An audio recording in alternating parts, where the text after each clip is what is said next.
আর engineer সাহেব জগদীশ দাদা, কেমন আছেন আপনি? ভালো নাই, কাজের পরিস্থিতি ভালো না।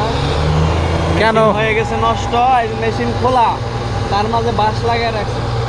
এটা সুন্দর ইঞ্জিনে যদি বাঁশ লাগানো থাকে, সেই ইঞ্জিন দিয়ে কাজ করা যায়।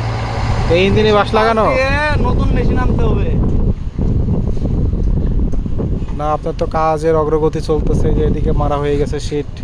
না, এই কাজ হওয়ার কথা 3 দিনে, আমাদের 4 দিন আসলে হচ্ছে না। কাজ নিয়ে অবশ্যই মেশিন ছামলা ঠিক করে একটা হবে, তবে হয়তো যেহেতু কাজ শুরু করে দিছে, আপনার নির্দিষ্ট টাইমেই কাজটা অবশ্যই হ্যান্ড ওভার হয়ে যাবে।